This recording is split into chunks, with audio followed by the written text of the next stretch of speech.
Hello, am I doing my December reading wrap-up at a semi-reasonable time for once?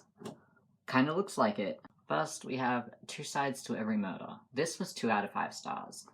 I'm torn between 2 and 3 stars for this book because it was almost good, and the ideas were exciting, but the execution was messy. The way the names were presented made them a little hard to follow for a while, to the point where I ended up making a character map to figure out who was who. It was just a lot of very similar names given in quick succession, some only in passing with little context, so there wasn't anything memorable about a lot of them until further into the book. This book also used the description heart-shaped face, and I almost wanted to DNF right then. I don't blame this author for that description existing, but it's a terrible description and it makes no sense. No one has a heart-shaped face. We are not cartoon characters. On the subject of descriptions, if I had a nickel for every time there was a description of someone licking their lips at an inappropriate moment, I'd have 2 nickels, which isn't a lot, but it's weird that it happened twice. 4 times. It's also weird to see this amount of wrong words and misuse of punctuation in a trad pub book. But my biggest issue with this book was the inconsistencies. There were a lot. Some were minor things like hair length. There were 2 incidents in the book that used the same inconsistency multiple times. One where an arrow had hit someone in the chest, but later was the shoulder, and later was the chest again. And the other where an arrow had hit someone in the shoulder, and then it was the chest, and then it was the shoulder again. Neither of these people were shot twice. The description just kept jumping between locations for both of them. Additionally, for more than half of the book, they're talking about how this one person disappeared and no trace was ever found of what might have happened to him. And then suddenly every mention is talking about how he died, which every character is talking about as if that has always been the case, despite having previously stated by those characters that no one knew anything. And then suddenly characters who knew nothing about it before seem to know specific details of that event. The Enchanted Woods, The Fairy's Tale. 3 out of 5 stars. As expected from a Shirley Barber book, this was beautiful and magical with gorgeous illustrations. It feels more like a child's recount than a story. There's not much there, no wordy flesh. The Lurkers. 4 out of 5 stars. I picked this up in an op shop, a little uncertain but definitely intrigued. It certainly wasn't what I was expecting, and even after reading the book, the blurb doesn't make much sense. But it was still a great read. The blurb is also the beginning of the first chapter, but the whole Gates of Memory thing is never talked about aside from in that first chunk and in the epilogue. I have no idea what it means.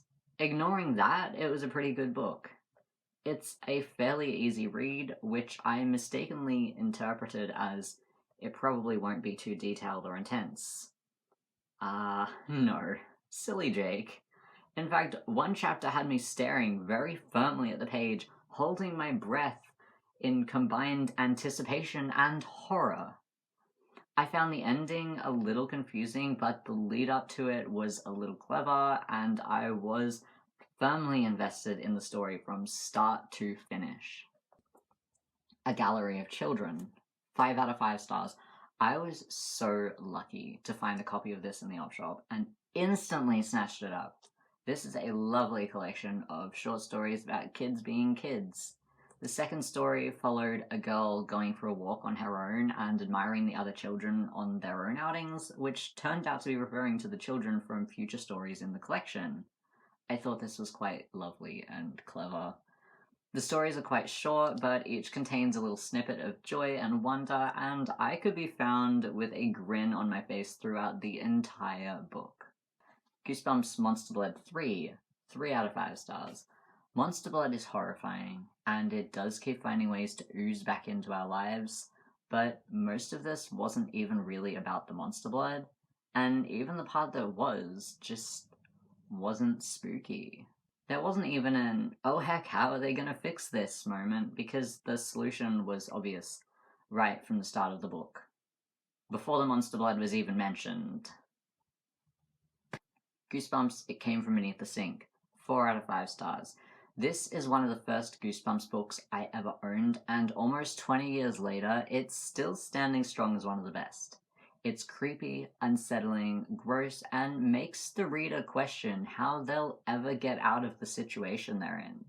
One of my top go-to recommendations for those interested in the series.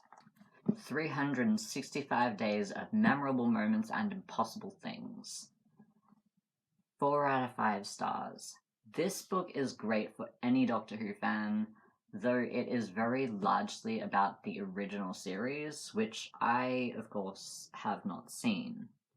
Each date contains anything between a paragraph and 2 pages about a specific topic or event, as well as a list of events or moments that occurred on that date, and the year they happened, in a panel on the side of the page. Most of those side panel events are things like an episode airing or something happening in an episode, but there are also things like births and deaths of prominent people in Doctor Who, actors, writers, other people who worked on the show, and that all makes sense. But then there's the occasional thing that's got absolutely nothing to do with Doctor Who at all, such as the birth of a US president. And I really don't understand why that was included. The information included on each page could be things like recurring themes throughout the show, closer looks at specific characters or episodes, extra details on certain events, background on events, and so much more. Even as someone who hasn't seen the original show and doesn't know what most of this was about, it's still an incredibly interesting read, and the daily page setup makes it manageable. Unless you forget and suddenly end up a month behind. There were a few issues with phrasing where it felt like the author was trying too hard to sound smart or fancy and ended up writing a sentence that didn't make sense. A few pages also felt like repeats, with the same subject coming up with different wording, but for the most part, it really was a unique chunk of information for every day of the year. So that's it. That's what I read in December, and yeah.